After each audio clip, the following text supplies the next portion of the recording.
শ্যামলীকে সে নিজের মনের কথা বলে দিল অনিকেত। শুনে কান্নায় ভেঙে পড়ল শ্যামলী। হ্যাঁ বন্ধুরা, এমনটাই দেখা যাবে, তাই সম্পূর্ণ জানতে ভিডিওটিতে লাইক দিয়ে চ্যানেলটি সাবস্ক্রাইব করে দেখতে থাকুন। গল্পের শুরুতে দেখা যাবে শ্যামলী অনিকেতের কথা খুব চিন্তা করতে থাকে। তখনই প্রিয়া আর রোহিণী বলতে থাকে, শ্যামলী তুই এবার রেস্ট নে তো, তুই না দাদা ভাইয়ের কথা আর চিন্তা করিস না।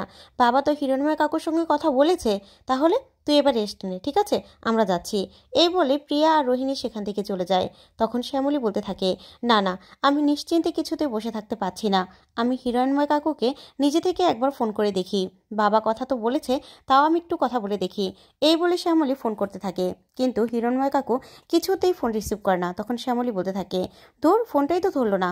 আচ্ছা, আমি বরং রূপম স্যারকে একবার একটু ফোন করে দেখি, উনি যদি কিছু জানে। এই বলেই অফিসার রূপমকে ফোন করে শ্যামলী। তখনই রূপম শ্যামলীর ফোন দেখে বলতে থাকে, ম্যাডাম ফোন করেছে।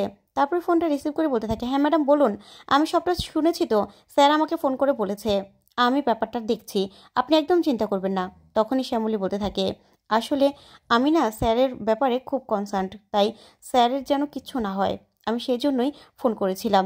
তখনই রূপম বলতে থাকে, না না, কিছু হবে না, আমরা আছি তো, আমি দেখছি ব্যাপারটা কি হচ্ছে না হচ্ছে সবটা দেখব।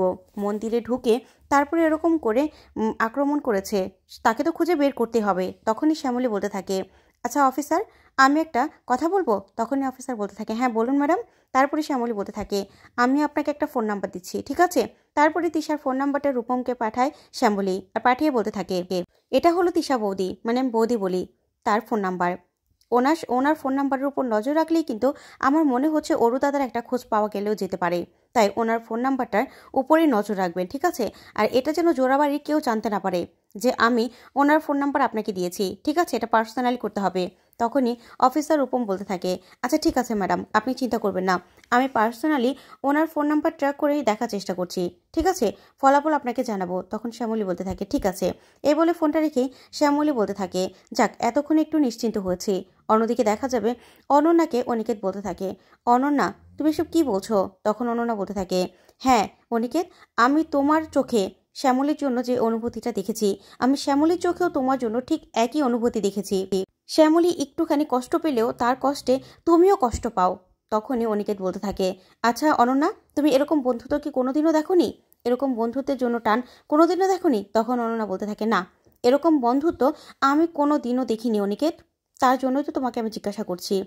এখনও সময় আছে, তুমি আমাকে সবটা বলো, সবটা বলো তুমি আমাকে এখনও খুলে, তাহলে আমি ভেবে নেব যে আমি ভুল করেছিলাম, আমি ভুল মানুষকে বেছে নিয়েছিলাম, কিন্তু এখনও সময় আছে, তুমি সবটা বলো। তখন অনিকেত বলতে থাকে, অনন্যা তুমি কেন এসব কথা বলছো?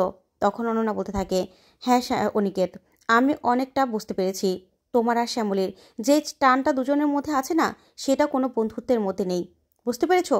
তোমাদের দুজনের টানের জন্যই তোমরা নিজেদের জীবন একজনের জন্য আরেকজন দিয়ে দিতে পারো। এটা কোন বন্ধুতে থাকে বলতে পারো? কোনো বন্ধুর জন্য কেউ নিজের জীবন দিয়ে দেবে না। তখন এই কথা শুনে অনিকেত চমকে যায়। তারপরে অনন্যা অনিকেতকে বলতে থাকে, শোনো অনিকেত, তোমাকে আমি আজকের রাতটুকু সময় দিলাম, এর মধ্যে তুমি কাকে বেছে নেবে তুমি ঠিক করবে। হয় তুমি আমাকে বেছে নেবে, না হলে তুমি শ্যামলীকে বেছে নেবে। আজকের রাতটুকুই তোমার কাছে সময় আছে, এর মধ্যেই তোমাকে একটা ডিসিশনে আসতেই হবে। আমি আর পারছি না, আমি আর এগুলো মেনে নিতে পারছি না, আমি কিছুতেই মানতে পারবো না। আমার স্বামী অন্য একজনের জন্য এরকম কনসার্ন হবে, সেটা আমি কিছুতেই মানতে পারবো না, মানতে পারছি না আমি। এই বলে অনন্যা সেখান থেকে চলে যায়। তখনই অনিকেত খুব কষ্ট পেতে থাকে। তারপরে দেখা যাবে অনিকেত ঘর থেকে বেরিয়ে আসে আর মনে মনে ভাবতে থাকে যে আমি এখন কি করব, কি করব আমি? অনন্যা এত বড় একটা কথা বলে দিল, এখন আমি কি বলবো, কি করব আমি, কি ডিসিশন নেব? এই বলেই শ্যামলীর ঘরের দিকে যেতে থাকে অনিকেত। তারপরে শ্যামলীর ঘরে গিয়ে শ্যামলীকে বলতে থাকে, শ্যামলী। তখনই শ্যামলী এত রাতে অনিকেতকে দেখে বলতে থাকে, স্যার আপনি? তখনই অনিকেত বলতে থাকে, হ্যাঁ শ্যামলী, আমি আর পারছি না, আমি আর পারছি না, আমার আজকে এই অবস্থার জন্য আপনি দায়ী। তখন শ্যামলী বলতে থাকে, কি বলছেন স্যার, কি বলছেন এসব? তখন অনিকেত বলতে থাকে, হ্যাঁ আমি না এসব যন্ত্রণা আর সহ্য করতে পারছি না, আমাকে কোন কোন যন্ত্রণা আপনি ফেলে দিলেন বলুন তো? কি হবে এখন আমার, কি হবে, আমি কি করব, কি করব আমি, আমি তো কিছু বুঝতে পারছি না। তখনই শ্যামলী বলতে থাকে, স্যার আপনি মাথাটা ঠান্ডা করুন, কি হয়েছে আপনি আমাকে বলুন, কি হয়েছে? তখনই অনিকেত বলতে থাকে, অনন্যা, অনন্যা আমাকে বলেছে আজকে রাতটুকু আমার কাছে সময় আছে, হয় আপনাকে বেছে নিতে হবে, না হলে অনন্যাকে বেছে নিতে হবে, কি করব আমি, কি করব আমি? তখনই শ্যামলী মনে মনে বলতে থাকে, অনন্যা এই কথা বলেছে, কি ভুল করেছে, কি করেছে ও? কেন এই কথাটা বললো? তখনই শ্যামলী অনিকেতকে বলতে থাকে, স্যার অনন্যা আপনাকে এই কথাটা বললো আর আপনি সোজা আমার কাছে চলে আসলেন কেন? অনন্যাকে আপনি বোঝাতে পারলেন না, বলতে পারলেন না যে না, কোনো বেছে নেওয়ার কোনো দরকার নেই, ওই আপনার সব কিছু? তখন অনিকেত বলতে থাকে, না আমি পারবো না, পারবো না আমি শ্যামলী, পারবো না। তখন এই বলে শ্যামলীকে জাপড়ে ধরে অনিকেত, ধরেই বলতে থাকে, আমি আমি আপনাকে ভালোবাসি, আমি তোমাকে ভালোবাসি শ্যামলী, সেটা তুমি বুঝতে পারো না?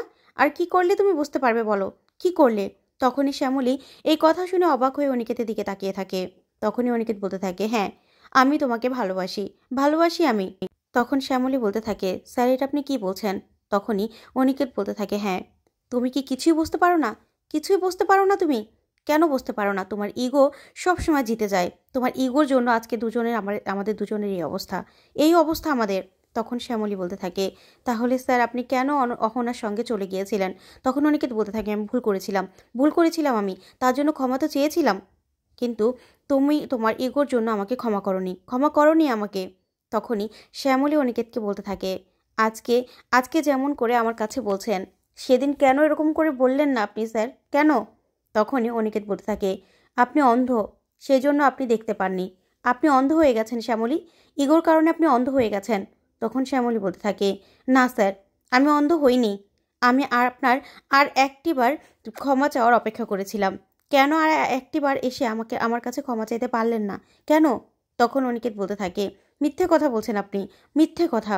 তখন শ্যামলী বলতে থাকে, না স্যার আমি সত্যি কথা বলছি, আর একটিবার ক্ষমা চাইলেই তো সব কিছু ঠিকঠাক হয়ে যেত, কিন্তু আপনি তো চাননি, আপনি আপনি নিজেও তো ইগোর জন্য আমার কাছ থেকে দূরে সরে গেছেন।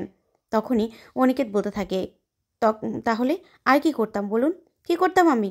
তখনই শ্যামলী বলতে থাকে, আপনিও কেন বুঝতে পারলেন না যে আমিও আপনাকে? তখনই অনিকেত বলতে থাকে, আপনি আমাকে ভালোবাসেন তো শ্যামলী, ভালোবাসেন তো? তখনই শ্যামলী কান্না করতে থাকে আর বলতে থাকে, হ্যাঁ স্যার বাসি, হ্যাঁ বাসি। তখনই অনিকেত খুশি হয়ে যায় আর কান্না করতে থাকে খুশিতে আর বলতে থাকে, ব্যাস তাহলে তো হয়েই গেল, আপনি আমাকে ভালোবাসেন, আমি আপনাকে ভালোবাসি। তখনই শ্যামলী বলতে থাকে, কিন্তু স্যার আমাদের মধ্যে না অনেকটা দেরি হয়ে গেছে, অনেকটা দূরে সরে গেছি আমরা, সেদিন কেন আপনি অনন্যাকে বেছে নিয়েছিলেন? তখনই অনিকেত বলতে থাকে, আপনি বা কেন আমাকে অনন্যাকে বাঁচতে বলেছিলেন, বিয়ে করতে বলেছিলেন বলুন?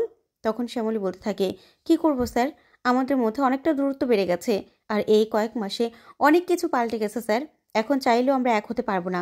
তখন অনিকেত বলতে থাকে, কেন, কেন পারবেন না? আপনি বলে দিন, বলে দিন আমি কি করব? অনন্যা একটা রাত আমাকে সময় দিয়েছে, কি করব বলুন?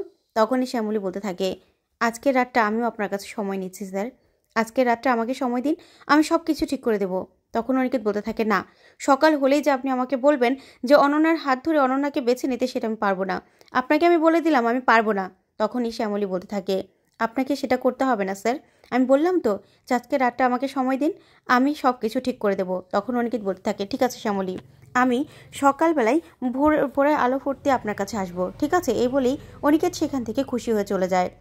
তখন শ্যামলী বলতে থাকে, এখন পরীক্ষায় ফেলে দিলে আমাকে মহেশ্বর, না না, আমি স্যার আর অনন্যার জীবনে কিছুতে কাটা হয়ে থাকতে পারবো না, কিছুতেই না, আমাকে চলে যেতে হবে, এত দূরে চলে যেতে হবে যাতে কোনোদিনও স্যারের সঙ্গে আমার দেখা না হয়, কোনোদিনও না। এই বলে শ্যামলী ব্যাগপত্র গুছিয়ে নেয়। তারপরে সবার ঘরের বাইরে থেকেই সবাইকে দেখে মনে মনে বলতে থাকে, সবাই আমাকে মাফ করে দিও, যখন জানবে যে আমি নেই তখন তোমরা হয়তোবা কষ্ট পাবে, কিন্তু আমি তোমাদের কাছ থেকে দূরে সরে যাচ্ছি, অনন্যার স্যারের ভালোর জন্য আমি দূরে সরে যাচ্ছি। এই বলে শ্যামলী চলে যেতে লাগে। তো বন্ধুরা, এবার কি তাহলে অনিকেত পারবে শ্যামলীকে আটকাতে? আর অনন্যা কি তাহলে শ্যামলী আর অনিকেতকে এক করে দেবে? তোমাদের কি মনে হয়? অবশ্যই কমেন্ট করে জানাতে ভুলবে না। আর পরবর্তী আপডেট পেতে অবশ্যই চ্যানেলটি সাবস্ক্রাইব করে পাশে থাকা ছোট্ট বেল বাটনটি ক্লিক করে রাখবে। আজকের জন্য এই পর্যন্তই, ধন্যবাদ।